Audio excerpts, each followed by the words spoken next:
D. James Kennedy Ministries presents Truths That Transform.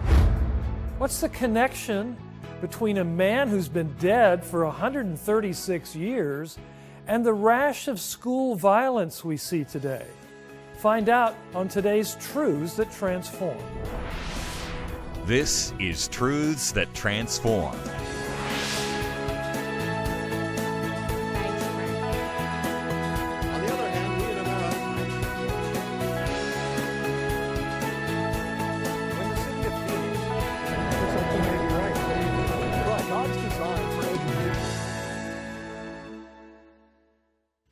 Welcome to Truths That Transform, a production of D. James Kennedy Ministries, where we are standing for truth and defending your freedom. Your life is affected every day by men who lived a long, long time ago. In some cases, their ideas have been the source of tremendous misery. And yet most people are unaware that they have been influenced.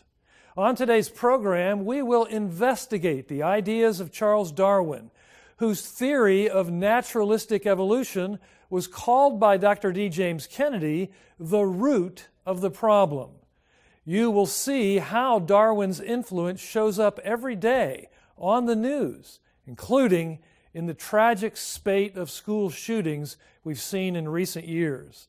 And we will share a valuable resource with you to help you understand how the ideas of men long dead have a significant impact on your daily life in unseen ways. As we begin, I recently had the chance to sit down and talk with Ken Ham at the National Religious Broadcasters Convention in Nashville. Ken is the founder and president of Answers in Genesis, which has been shining the searchlight of truth on Darwinian fallacies for decades. It's great to have you here, Ken. It's always good to talk with you. You're a bit of a prophet, I think, in that you've looked at the scriptures and said that much of what we see happening in the culture around us is very predictable based on our denial of the reality of God and His call in our lives. When I think of Charles Darwin, he died over 130 years ago, and yet his ideas continue to have sway in our world, and particularly in Western culture. What is the poison that Darwin injected into the bloodstream of American culture?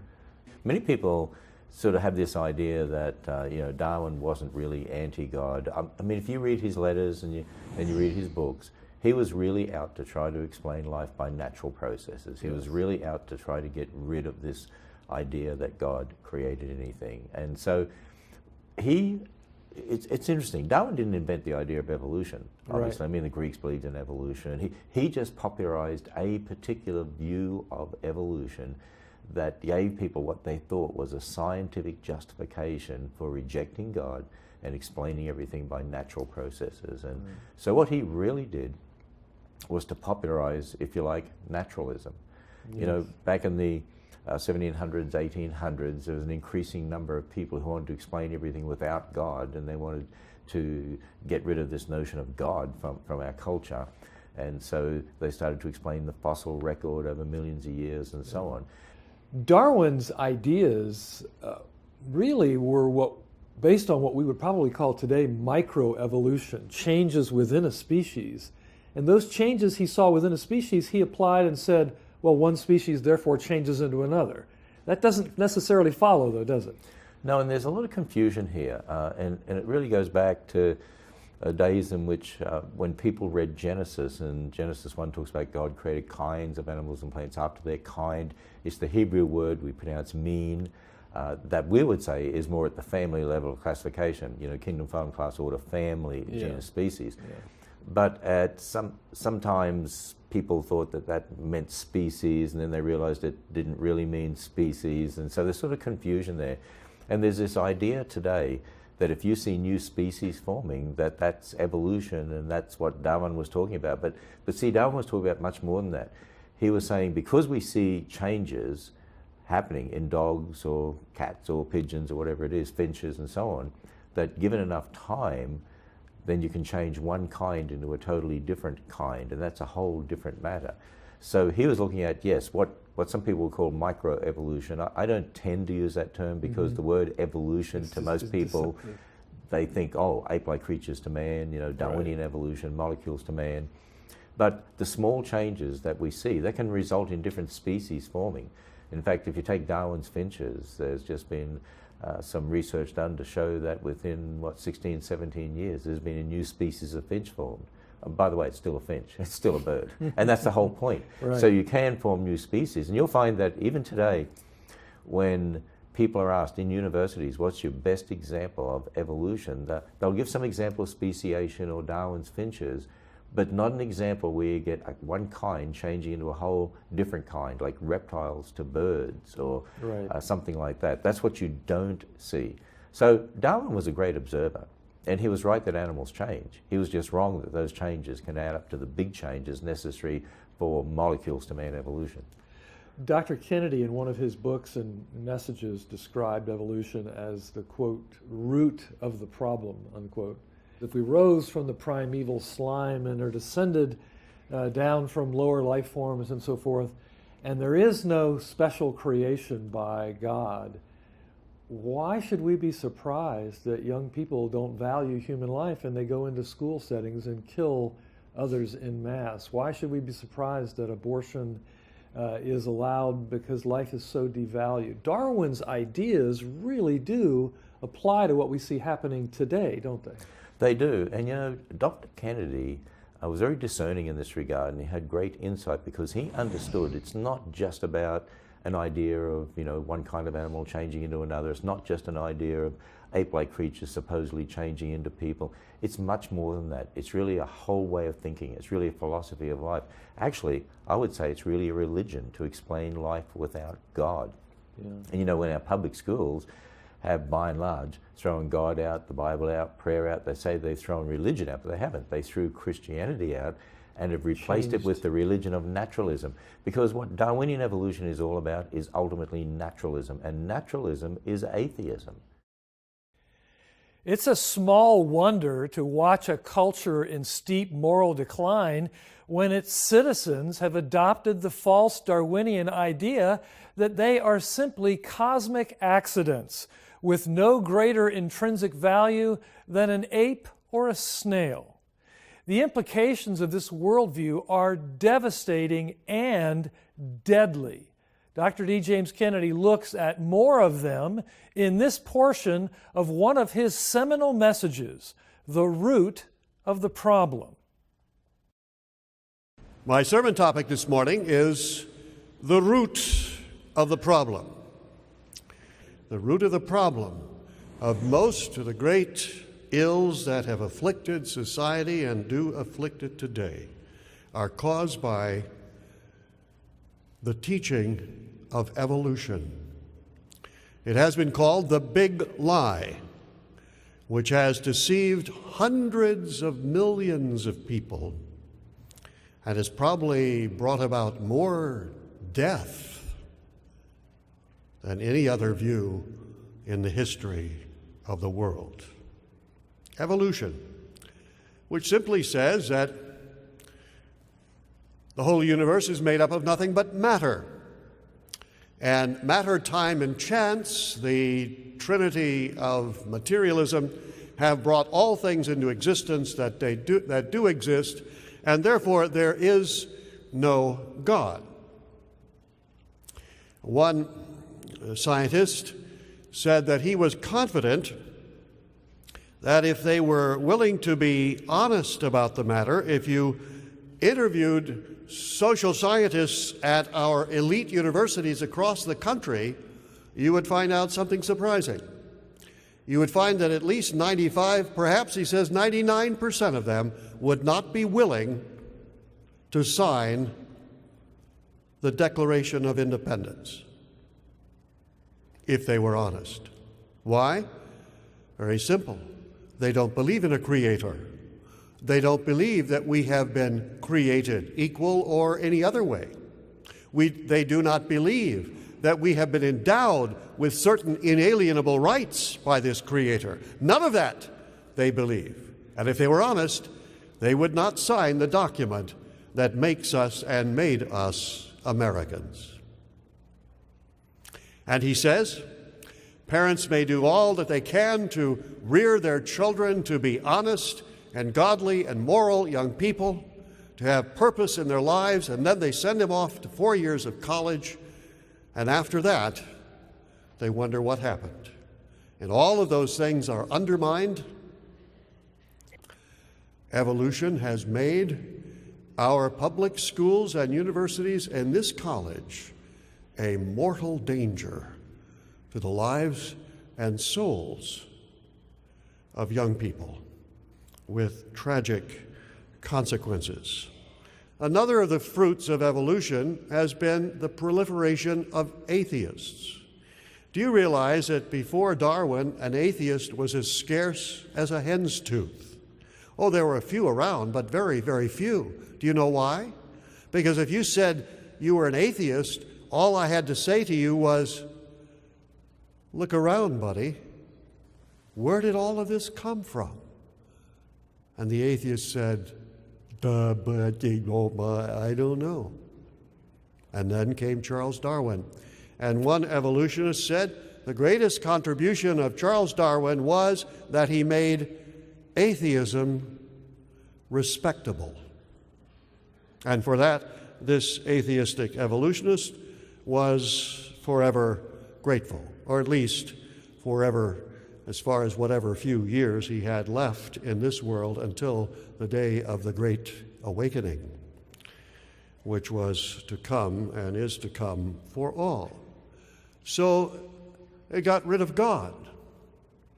Of course, you know that Hitler was a devout evolutionist and a follower of Nietzsche and Haeckel, and that he taught evolution to his troops. He gave them all of the Wehrmacht a copy of Darwin's book and Nietzsche's book, which talked about evolution of the God-man, of our becoming God, and he was absolutely determined to create a super race by getting rid of the inferior races. As Dostoevsky put it, if there is no God, then everything is permissible. Think about it. That's true. Because of evolution, man has lost his significance. In Western civilization, it has always been held that man is a creature with a great purpose, created in the image of God to fulfill his purposes in this world, and that he has an everlasting life ahead of him. But today, students are taught that man has no purpose because, you see, teleology, the science of purposes, is the bête noire, the black beast of evolution. They cannot stand that anything would have purpose. Teleology must go. And so, therefore, everything is not pre-planned by a divine intelligence and a beneficent God who providentially provides for his creatures. No, it all happens purely by chance, with no foreview of what the end in mind is at all. Therefore, man has no purpose. Consequently, he has no significance. That's what our kids are learning in our colleges. They're nothing but a dried up little accidental twig of no significance and no purpose. And so man lost all of his divinely bestowed significance and importance in the onslaught of evolution.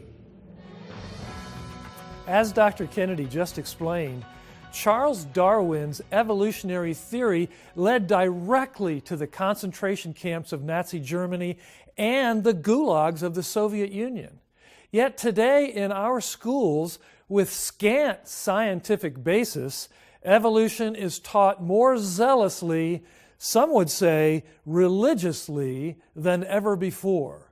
And the results have been horrifying. Our own John Rabe has more. I just started screaming and crying and telling them not to shoot me. Tuesday, April 20th, 1999, 11:19 a.m. Columbine High School near Littleton, Colorado, just outside of Denver. In a hail of gunfire, 11 students and 1 teacher are killed, and 24 others are wounded before the shooters, Eric Harris and Dylan Klebold, both students at the school, turn their guns on themselves. It's the worst school shooting in U.S. history to that point. We're reaping the consequences right now in this culture of generations that have been taken through a public education system and taught a Darwinian view, taught that you can explain life by natural processes, and therefore ultimately your morality is whatever you want to make it to be. That's really Darwin's legacy. If you don't accept real truth, then all other things can creep in there, and social Darwinism will creep in there and become one of the cornerstones of your worldview. In fact, it becomes an underpinning of your worldview. This can lead to violence. It can lead to kids killing kids as they did at Columbine. The killers, Eric and Dylan, badgered the kids over and over that they were killing that day. Do you believe in God? Why do you believe in God? You believe in God? Well, there. And they would kill them as if they had more power than God. Foolishly, they thought they were controlling people's lives at that point. And they wanted that power. They wanted to play God during that whole scene. While there were presumably many factors that led to the shootings at Columbine, the autopsy report for shooter Eric Harris revealed that on the day of the attack, which would intentionally be the last day of his life, he had chosen to wear a t-shirt emblazoned with a Darwinian slogan. To me, that would signify that if natural selection is the person's point of view, that it is a fight for survival, and the people who are the strongest are going to rule. And on that day, I believe their armaments gave them the impression that they were the stronger and they had the right to deprive the lives of their students. The killers had been planning the rampage for about a year. They chose April 20th, the birthday of Adolf Hitler, whom they revered. Hitler was greatly influenced by Darwinianism. The idea that the various races and so forth have come through an evolutionary spiral, and he believed that the Germans were on the top of that spiral, and everybody else was quite expendable, thank you very much, just like in the animal world. Unfortunately, Columbine was only the beginning, as year after year brings news of more tragic mass shootings. Anyone who works in youth culture will quickly tell you that the greatest obstacle to reaching a young person's heart is this kind of pervading sense, this overwhelming, smothering culture of hopelessness. Anybody who sees kids at the mall or out at the beach or out at a local park will tell you that the sense is that nobody cares and nothing matters. Well, this is the direct fruit of Darwinism. In a sense, Darwinism teaches us that nothing really does matter. The fact is, what Darwin did is give people license to do whatever they wanted to do because we came up through the animal world. But when we begin to act like animals, and a man takes a gun and shoots a whole lot of students in a school, suddenly, how could this happen? What is really taking place? Well, you came up through the animal world, so what else are you expecting? Isn't it interesting that when something like that happens, immediately people begin to talk about their humanism, the fact that somehow, maybe we are different from animals. You know, when our public schools have, by and large, thrown God out, the Bible out, prayer out, they say they've thrown religion out, but they haven't. They threw Christianity out and have replaced it with the religion of naturalism. Because what Darwinian evolution is all about is ultimately naturalism, and naturalism is atheism. And that's what's really happened, is that, if you read the public school textbooks, I've read a number of them, the biology textbooks, geology textbooks, and they say, you cannot bring the supernatural into science. Science can only explain things by natural processes. What they're saying is, naturalism is the basis by which we teach you how to think about these issues, and naturalism is atheism.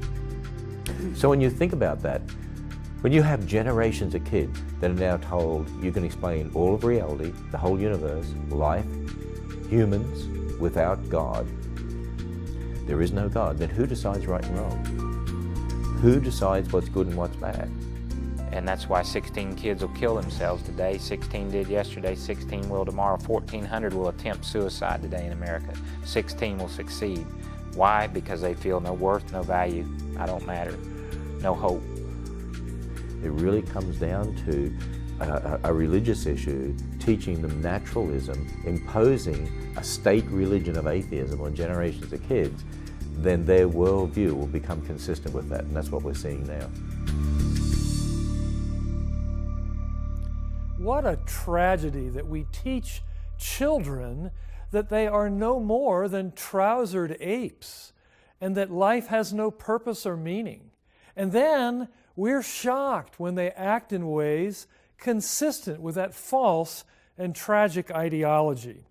Darwin's speculations, especially when combined with those of Karl Marx, have wrought untold devastation on our world.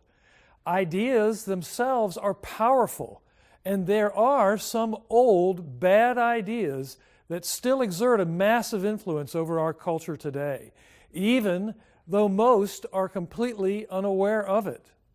We have a resource, however, that will help you better identify those ideas and counter them with the truth. Here's my good friend Jennifer Kennedy Cassidy to tell us more. Jennifer, welcome. Thank you, Frank. That resource is the powerful book, 7 Men Who Rule the World from the Grave by Dave Breeze. In this book, you'll discover how the ideas of Charles Darwin, Karl Marx, John Dewey, Sigmund Freud, and others have been adopted in the institutions of our culture where they are uncritically accepted by millions, often with devastating consequences. These ideas are so pervasive that they're like the air we breathe. We hardly notice them. It's essential that as Christians we understand these powerful ideas and how Scripture refutes them. We'll send you 7 Men Who Rule the World from the Grave by Dave Breeze as our thanks for your generous donation to the ongoing work of this ministry. Simply write to us at D. James Kennedy Ministries, Box 11154, Fort Lauderdale, Florida 33339. Or call toll-free 877-962-7677, or go online to djkm.org. And if you're able to give a generous donation of $50 or more, we'll send you the book plus the DVD program, The 3 Big Lies of Socialism. While communism has receded in the wake of the fall of the Soviet Union, more than 1 in 5 people on Earth still live under harsh communist governments. But socialism, the philosophy that gave birth to communism, is accepted in many more places, including by more than 44% of American millennials, according to one recent poll. 3 central lies of socialism are that there is no God, that you can have something for nothing, and that socialism works. This program refutes each of them and equips you with the truth. You'll want to understand the 3 big lies of socialism, as well as share the DVD with your children and grandchildren. We'll send you the book, 7 Men Who Rule the World from the Grave, plus the DVD program, The 3 Big Lies of Socialism, as our thanks for your generous donation of $50 or more to the ongoing work of this ministry, as we broadcast the gospel, bring biblical truth to bear on the major issues of the day, and train tomorrow's leaders. Simply write to us at D. James Kennedy Ministries, Box 11154, Fort Lauderdale, Florida 33339, or call toll-free 877-962-7677, or go online to djkm.org. Scientists recently announced that they may soon be able to grow animal meat in the lab using DNA. This is meat that would be suitable for eating without killing animals. Well, soon after, the world's foremost atheist, Richard Dawkins, offered some thoughts on Twitter. What if human meat is grown? Could we overcome our taboo against cannibalism? An interesting test case for consequentialist morality versus yuck reaction absolutism. Well, it's unlikely that Dawkins actually has a hankering for human flesh. He presumably asks the question because he thinks it's an interesting thought experiment. The idea being that if cannibalism is wrong because it would kill a human being, perhaps it's not wrong if nobody is killed. Still, like so many of Dawkins's ideas, it's just a bunch of contrarian nonsense. Yet tellingly, it is perfectly consistent with an evolutionary worldview. When Dawkins speaks of cannibalism as a taboo to be overcome, he's merely giving an obligatory nod to human convention. As an evolutionist, he thinks it's silly for us to have an instinctive negative reaction to cannibalism, the yuck reaction, as he calls it. But what if that yuck factor is there for a reason? Under evolutionary premises, it's only there as blind biology's way of helping us preserve the species. But what if that revulsion is more than that? In fact, what if our proper antipathy, which none of us has to be taught, comes from the fact of human life being created in the image of God and of God's law being written upon the human heart?